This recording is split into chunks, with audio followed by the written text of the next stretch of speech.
All right, good morning.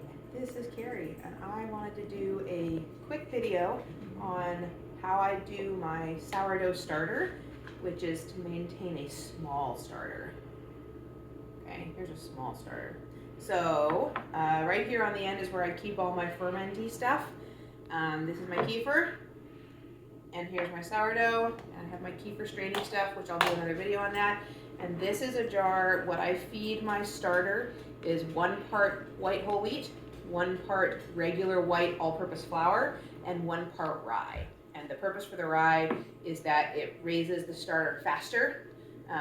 The starter really likes rye, and also it gives it a more sour taste. So if you're one of the people who wants your sourdough bread less sour, you just want to use white whole wheat and all-purpose, and don't worry about the rye. It's fine without rye. I like mine with rye. So this is 1 part each. So I just fill this up whenever it's empty and use that to feed my starter. And normally I do everything right here at my kitchen with my sink for water and my trash can for my discard, and I'll tell you why in a second.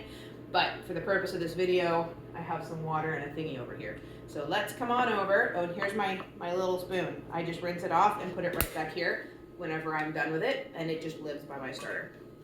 All right, so over we go. So, my beautiful assistant, how are you framing me up here? Can you see me or just my hands? I can see. Are you close enough to see what I'm doing? Yes. Like for real? All right, yes. So here's the deal with a small starter. You don't have to, so this is, also I don't really measure very much. That's okay. I don't measure very much, and that's part of the reason for this video, is if you are taking your starter out and pouring it into a jar, into a measuring cup, and being very careful to measure, you're working too hard, way too hard. Sourdough is so forgiving, it's silly. It's ridiculous how forgiving it is. So this is how I do my starter. I keep a small starter, that way I am not overfeeding, I don't use up too much flour. I don't want to waste the flour. If I'm not baking today, I still want to keep my starter healthy. I still want to keep it fed, but I don't need very much. If I doubled this today and then I doubled it again tomorrow, I'd have to get a bigger jar. Then I would double that the next day and the next day. And if I don't need to bake, that's a lot of waste. And you can make discard stuff with it. Glenda Groff has all kinds of recipes for discard. And so if you like to do it that way, that's fantastic. And every couple of days, you'll have enough discard to make pancakes and crackers and wonderful things. I am not interested in making a lot of discard stuff right now. Okay, so here we go. Here's my jar. Here, Anya, watch, make sure you can see it there. So I'm gonna throw about half of it out. I'm pretending this is my garbage can. Normally I just sit here and scrape it out into my garbage because this is such a small amount that I don't mind to waste just this amount of starter. That might be wasteful of me. Okay, so I'm gonna scrape it all down. I'm gonna let about half of it go, and I normally go into the garbage. So you can see there's maybe a tablespoon left. See that maybe a tablespoon? I didn't measure, I just scraped it out. Okay? So there it goes back in. Whew, that's less than a tablespoon. That's maybe like a teaspoon. That's fine. My starter will stay healthy with just a teaspoon. I'm making a video right now. Okay, so there we go. I threw some away and I kept a very small amount. Now, I have my flour. I usually do, let me grab real quick. I usually do use a tablespoon for this, only because it's convenient for scooping into this jar with my tablespoon. I haven't done this yet for this, but normally I go to the Dollar Tree and I get a little set of their cheap wink dinky tablespoon, teaspoon, half teaspoon, blah, blah, blah. And I just stick one in any jar that needs that measurement, and then it lives there. So it's not actually a big deal. Okay, so tablespoon, that's closer to 2. I might shake it off. I might not shake it off. It doesn't really matter. There's only a teaspoon-ish unmeasured in there. Plop it in. If I had my little Dollar Tree one, it would have a short handle and it would fit in that jar. Ooh, that one might even fit. And then I would just put that away and leave it. Doesn't matter. Very forgiving. I really need that guy back though. Okay, now I normally go to my sink because my city has non-fluoridated, non-chlorinated water. So my city water is safe for starter. If you have to use distilled, maybe you keep a little jar of distilled water just up on the counter with all the other stuff. So I put in about a tablespoon. I need to pour in less than a tablespoon because we need to keep it thicker than 50-50. So I'm gonna drizzle. Look at that. Stir, stir, stir. So, I don't know if you can get in there, Anya.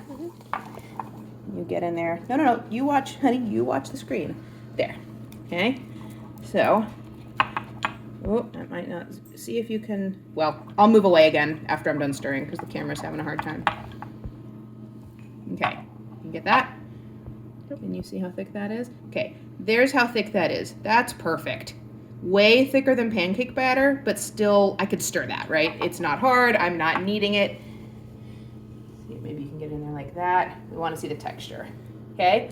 That means I've got about enough flour and about enough water. You don't have to measure. If it turned out too thin, I would shake a little more flour in. If it turned out too thick, I would drizzle some more water in. Okay? That's it. That's done. That's my whole fed starter. That's easy. You aren't measuring. I mean, you're guesstimating, sure. But the important thing about starter is that you not underfeed it.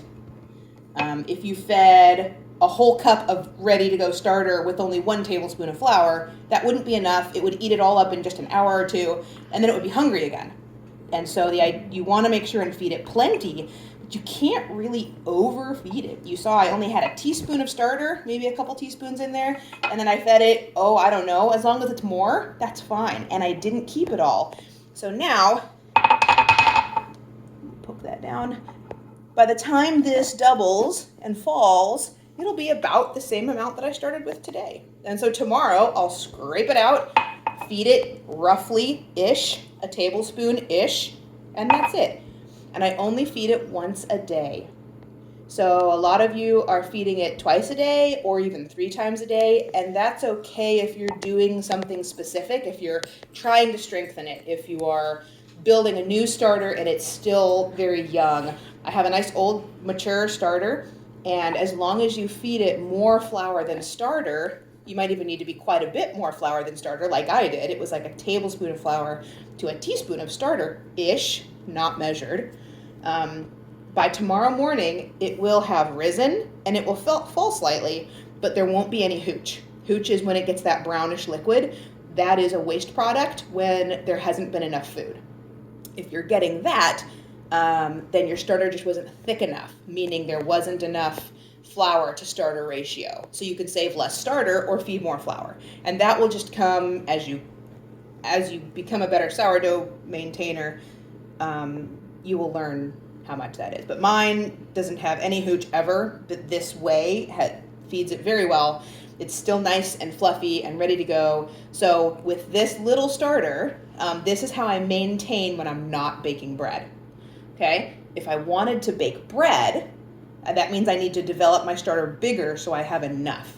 I would have taken this same amount in the morning when it's risen and fallen and ready to feed, and I would put it in a big jar and feed it about 3/4 cup of flour and less water to make the right consistency, and then give it 24 hours. And the next day, instead of being teensy-weensy and ready to feed, it'll be giant in a big jar and ready to make bread with.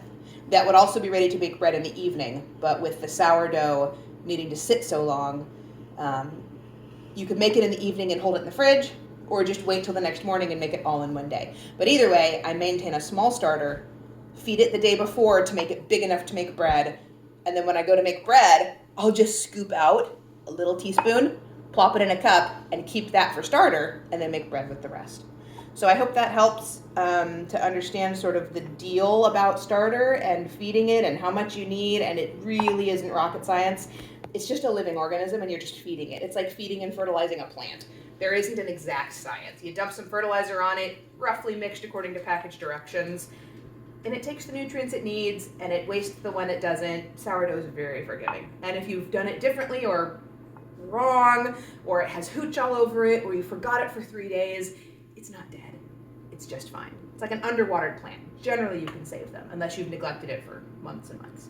So that's it. That's my sourdough. I'd be glad to answer any questions. Let me know. Bye.